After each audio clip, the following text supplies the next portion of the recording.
Hey guys, welcome to the podcast. My guest today is Bobby Faison, and he is Executive Director of Medical Affairs at Paratech Pharmaceuticals. And we talk about how to find success after training for MSLs. Awesome conversation. There's really some groundbreaking stuff in this episode. I think you guys are really going to love it. Don't forget to connect with me and follow on LinkedIn and check us out on MSL Talk Live, which is the first Tuesday of every month at 1:30 p.m. Eastern Time. Typically, sometimes those dates change. But thank you, as always, for joining us and appreciate all your support. Welcome to MSL Talk with Tom Caravela, a podcast specifically designed for MSLs and all things field medical.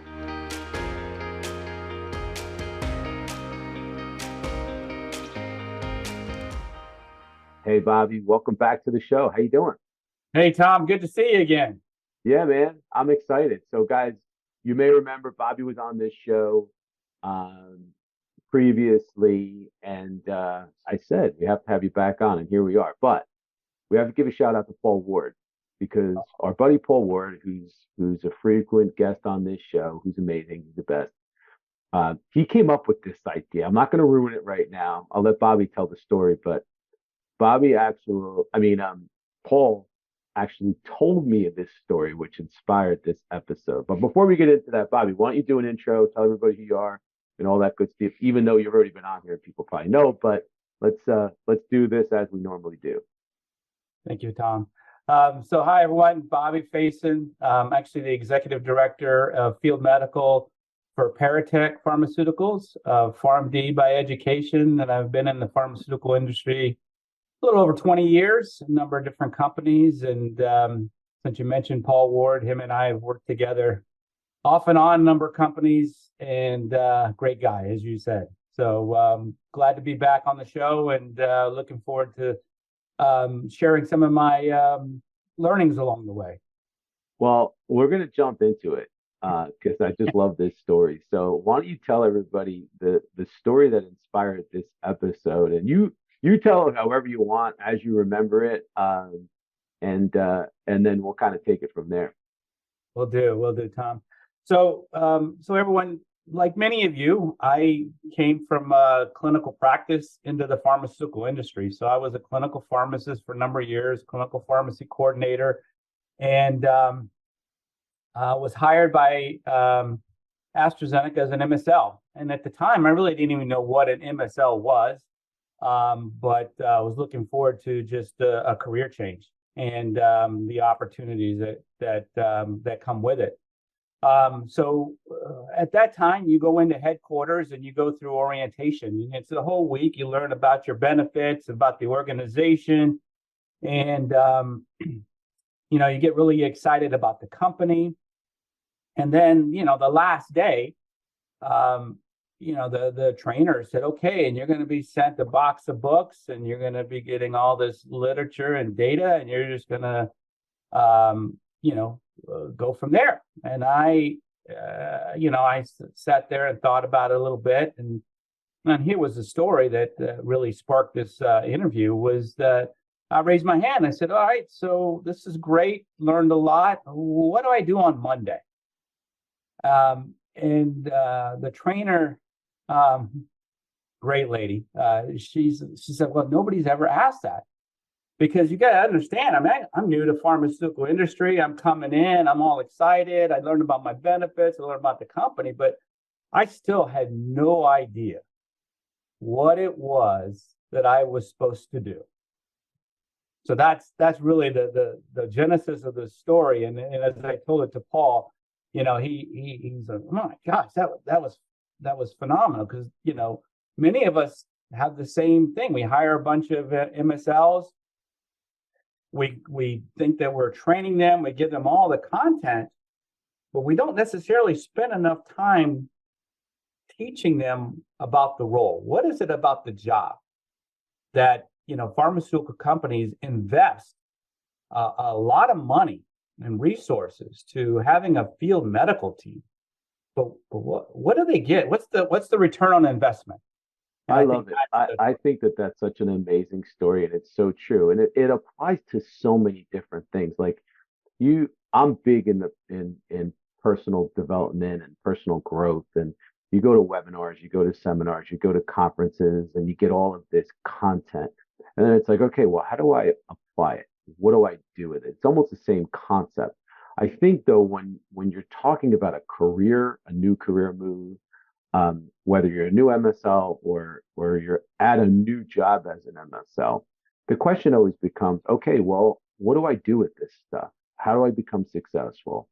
And one of the most popular episodes of this podcast is how to develop a 30, 60, 90-day plan, because it does give you a little bit more of a structure and a roadmap on what you should be doing, maybe your first week, your second week, whatever.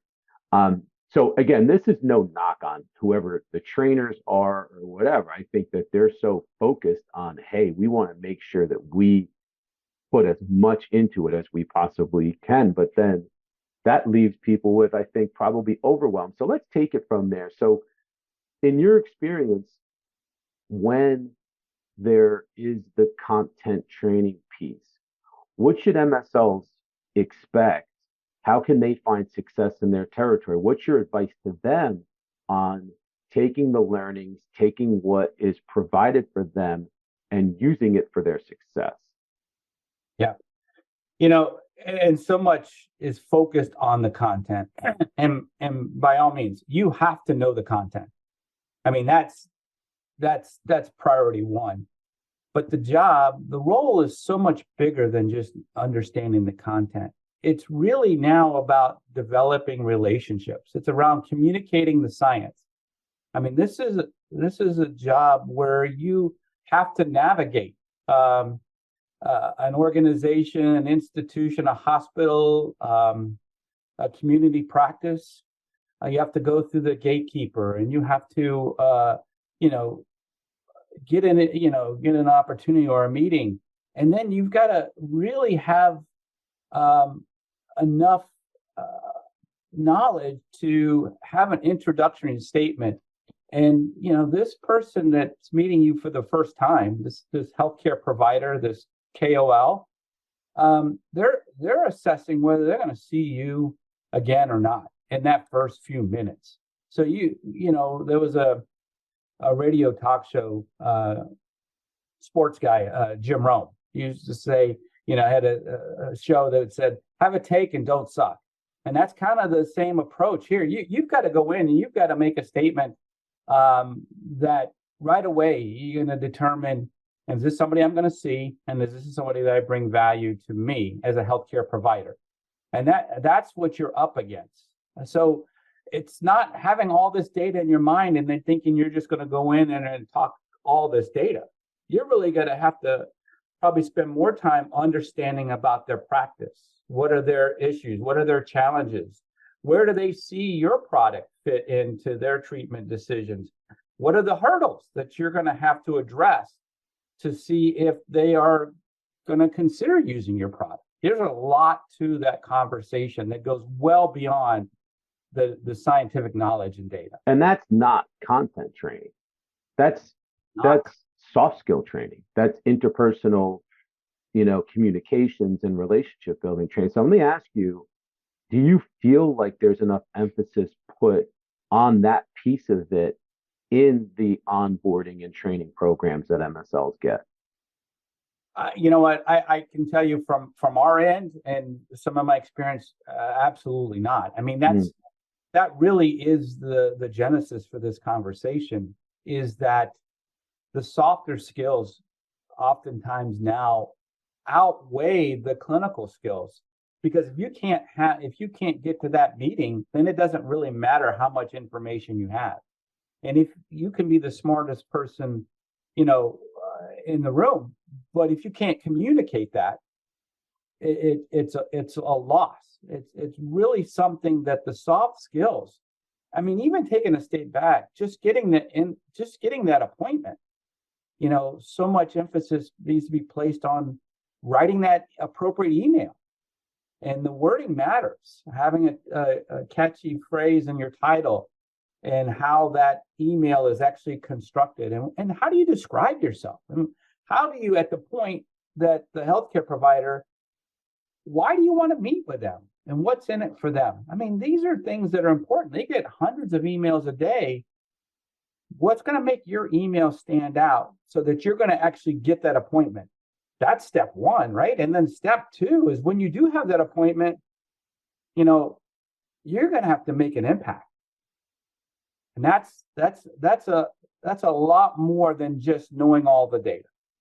Well, let's talk about that a little bit more because I feel like this is a common theme. And so my next obvious question is, where would people go to develop that muscle, to become better equipped and develop those soft skills that they need to be successful?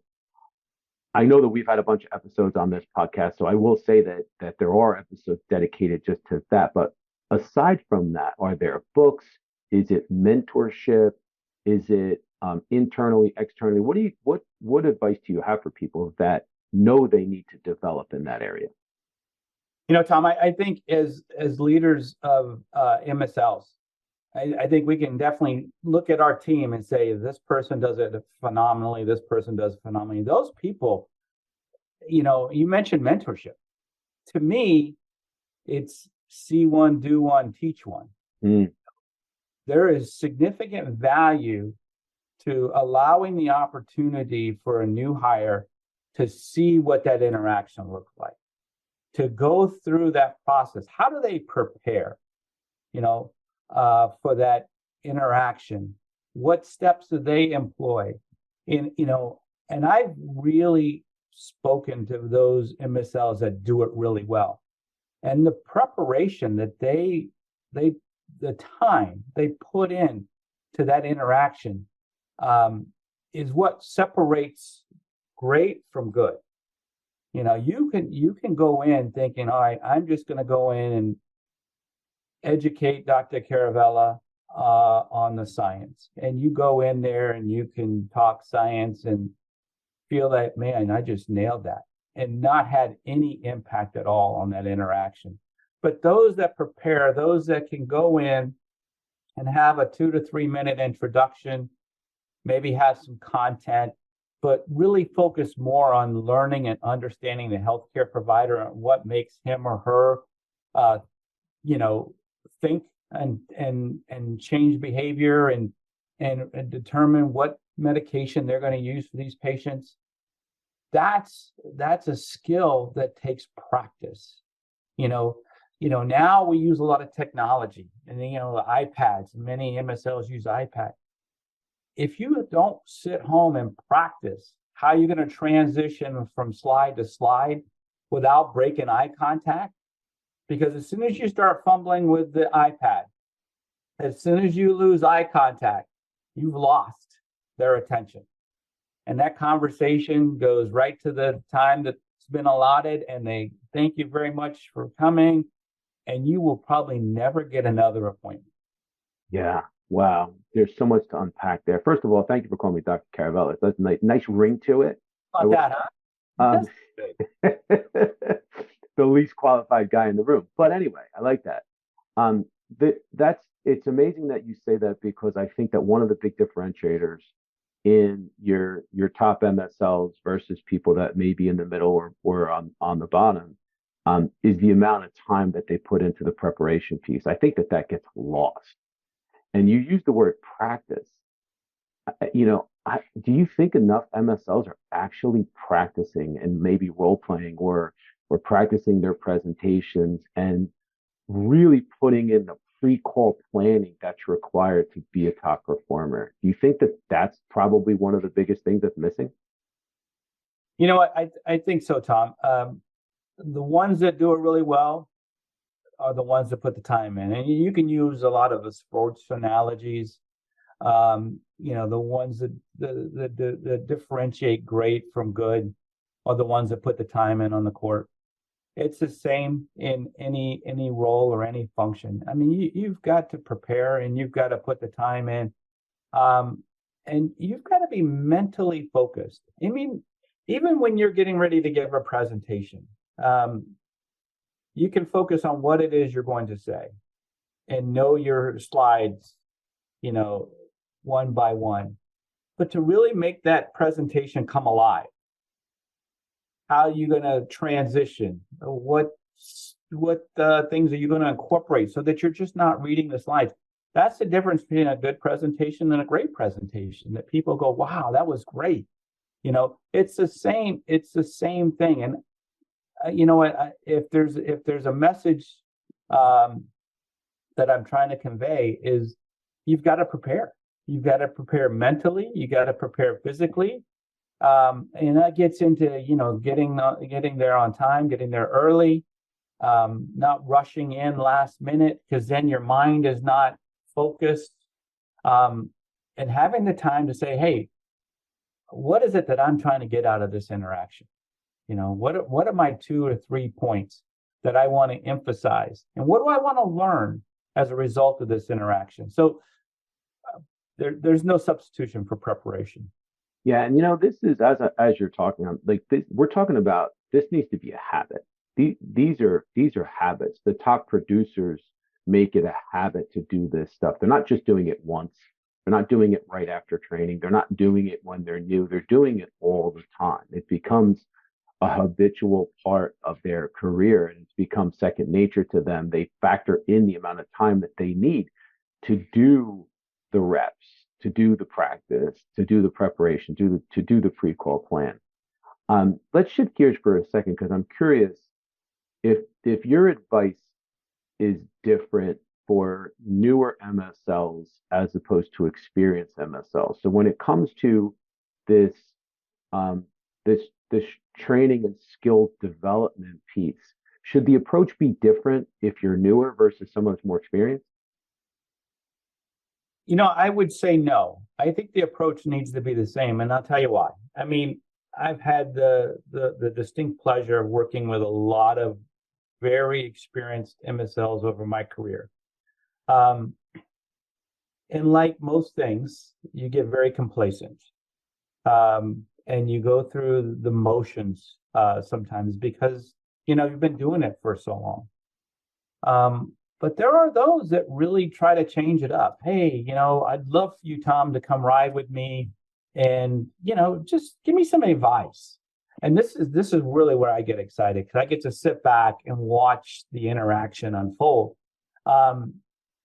Because when you're in the interaction, it's hard to start thinking about visual cues and body language and, how do I tee off a topic and how do I transition it into a discussion that I really want to have. All of those soft skills, are in the back of your mind, but you're trying to focus on the content. You're trying to really navigate the conversation.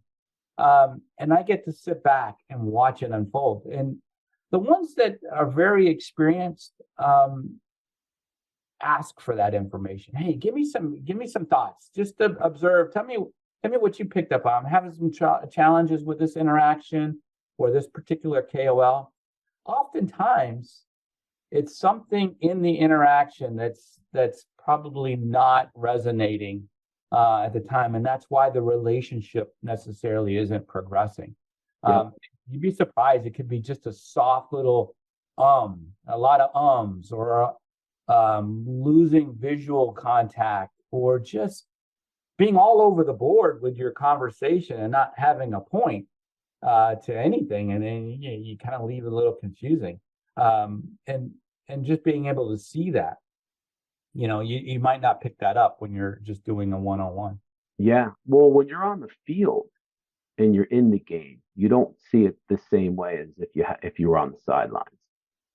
Sure. The old expression, you're too close to the forest to see the trees. That's why it's so important to get outside opinion so that you can learn and pick up on the nuances that you just can't see.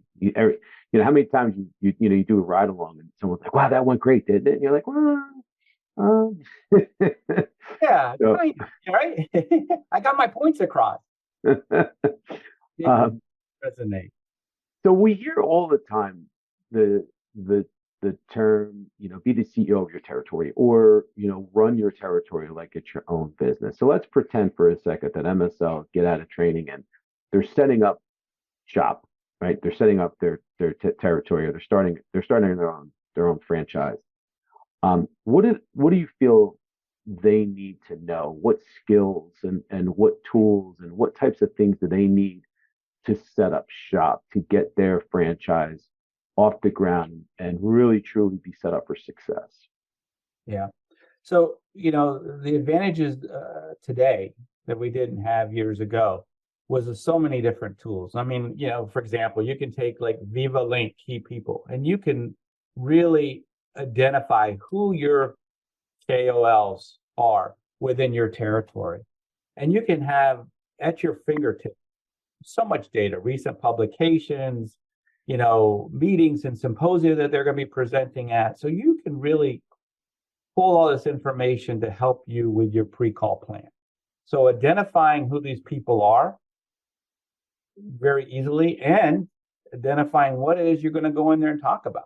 I mean, there's no greater opportunity than to highlight somebody's recent publication in that interaction. I mean, it shows a lot of interest and forward thinking on your part, and KOLs pick up on that when they love to talk about their work, and that's a great springboard. I mean, use these tools that are available to identify who these people are and what that initial conversation is, and then start thinking about, in a broader context, where are you going to take that relationship? Why are you meeting with this person? That sometimes, MSLs like to be told, well, tell me who I'm supposed to meet with. Well, sometimes it's better that you determine, like you said, it's your business. You determine who these people are that you want to meet with. But when you're thinking about that, thinking about why you want to meet with them and where do you want to take that conversation, that relationship. I mean, that goes well beyond just educating KOLs, right? Well, there's ownership there. And I think that's the critical piece is, and I'm sure it's a little probably easier for an experienced MSL to do this versus someone that's new. That's like, all right, well, wait, I'm new. I got to kind of figure out how this works. And, but at some point, the people that I think that the MSLs that truly take ownership, and work their territory like they are a CEO. If you're a CEO, you're the boss.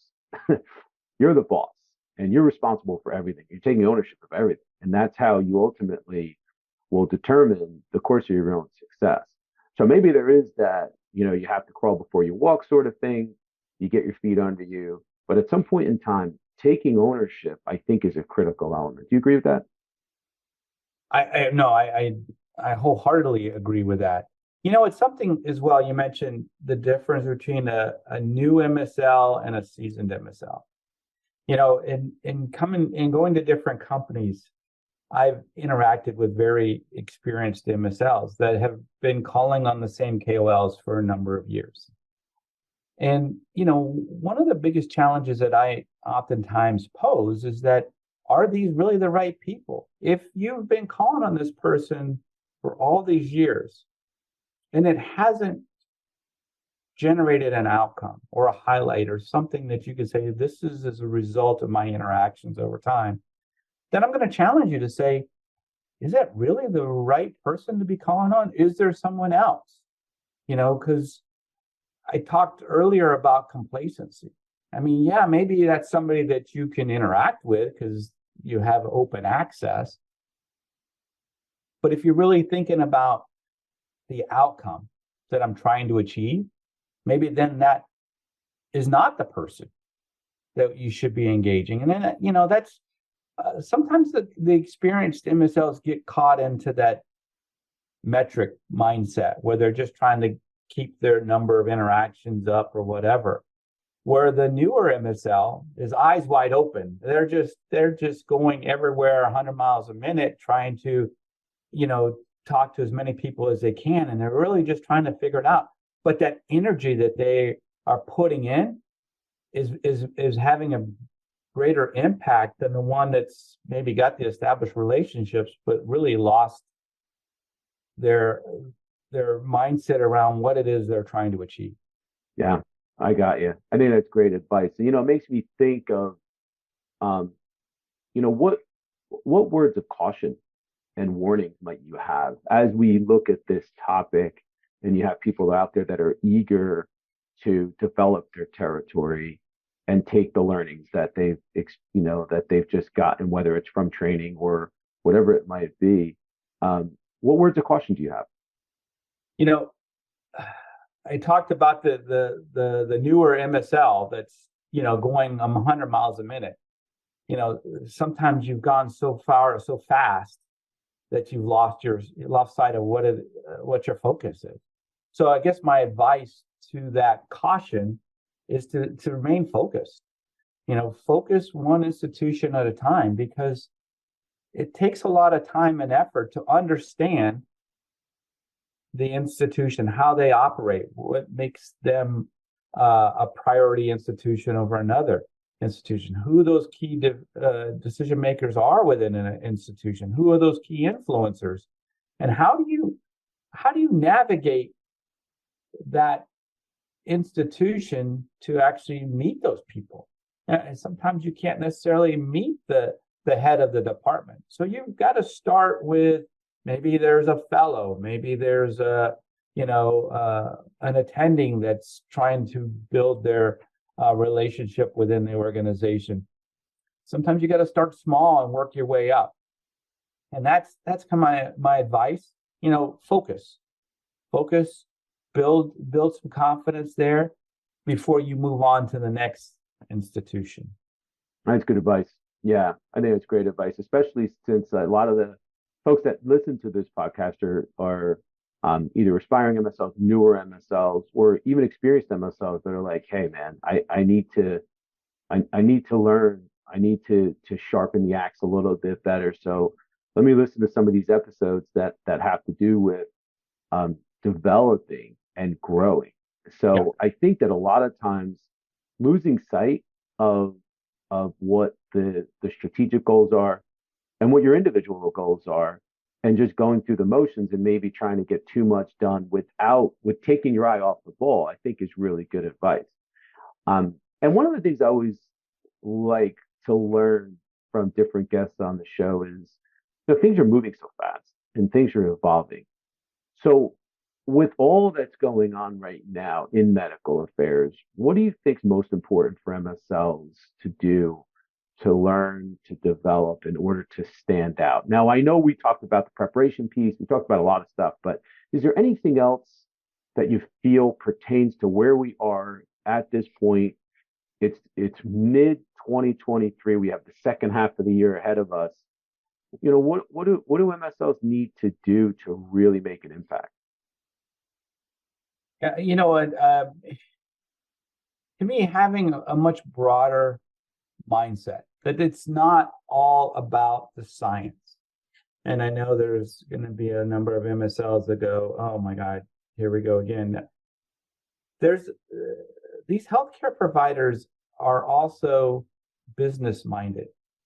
There's a number of factors that are in their mind when determining what a patient's going to receive as part of their therapy. And only part of that is the data or the science specific to their disease or indication. Formularies, insurance coverage, tolerability, long-term efficacy, all these things that now, really speak to having a much broader knowledge base than just the science. And we talked about the softer skills, right? About the interaction and about navigating the discussion, but really getting into the mindset of that healthcare provider. What are they concerned about? What keeps them up at night? The political changes, how they're getting reimbursed for seeing these patients and treating these patients. Spending some time understanding their world, I think is another area that you've just got to be mindful of. I oftentimes, when I go to major meetings and symposia, I don't necessarily go and sit and listen to the new data releases. I like to listen to the government affairs, what's happening at Capitol Hill, that's going to impact how these physicians practice medicine. And you'll notice that those sessions are oftentimes greater attended than the keynotes for a new data release. So if you just sit back and watch, follow where the healthcare providers go at these major meetings and what sessions they attend, that gives you a lot of insight into what you need to incorporate into your conversation. So that was mother. I got to stop you there. I don't mean to interrupt you, but no one's ever said that on this show before. Follow. that is so novel. I have to point that out. No one's ever said that on this show. Is follow where the healthcare providers are going. Obviously we've talked about how important it is to understand the interest of and know what makes your KOLs tick. There's a whole episode on that. But also understanding the needs of your KOLs, but to actually see what it is that they're most interested in, what when it's a conference, where are they going? What are they learning about? What's important to them? We talk about how important the patient is. This takes it to a whole nother level in really understanding what is of most critical importance to that KOL at this time. That's actually really insightful. Thank you. That's why I have to keep having you come back, Bobby. Yeah, I have a lot of ideas, Tom. Poor guy, I interrupted him mid-sentence, but I had to interrupt the program just to point that out. What again, I don't want to keep asking the same questions over and over because but there's so much going on right now, omni-channel and AI, all this stuff. I'm curious, where do you see things going? Where do you see what's the future of the MSL look like? And I'm not asking the same question of, what do MSLs need to be successful in the future? I'm curious, where do you see things going? Because it really is, it's a moving target right now. And I'm curious to hear your thoughts on it. If there's a learning, and there's a number of learnings associated with COVID and how that impacted what we do every day, it really, for the most part, accelerated AI and omni-channel. I mean, we were already thinking along those lines, and the COVID kind of accelerated the process. But from my standpoint, very very simply, is understanding how your KOLs want to be engaged, and the time that they want to be engaged. And you may find that it's not a Monday through Friday 8 to 5. That there's evenings, there's early mornings. That I know a number of KOLs that they get to the office early in the morning, and if you want to meet with them, 6:30 at Starbucks in the hospital lobby is where you're going to see these people. But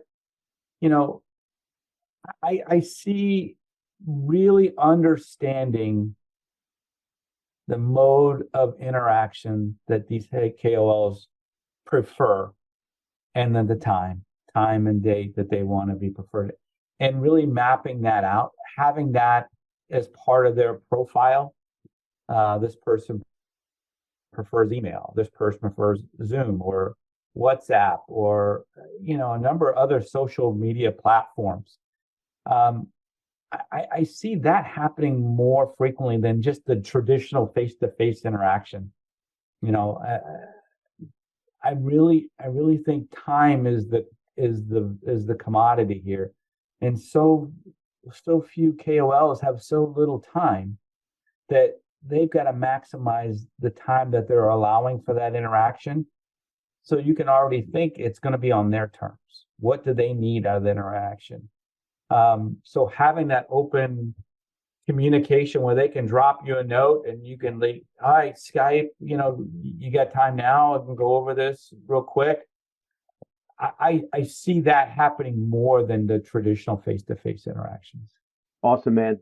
That's great stuff. Let's leave it there because I just think that that's an amazing way to cap this whole thing. There's such great advice. I mean, I wish I can go back and summarize this whole thing, which I probably will do when I post the announcement. But Joe, you're the best, man. That's why I have you keep coming back. I appreciate you. Thanks, Thanks Tom. again, Paul Ward, for making this happen. I love the story. I couldn't wait to share it. And again, we're going to have to do part 3. There you go. I'm looking forward to it, Tom. Thank you again for the opportunity. Thanks, Bobby. Thanks, everybody, for tuning in. See you next time. All right. Take care, everyone.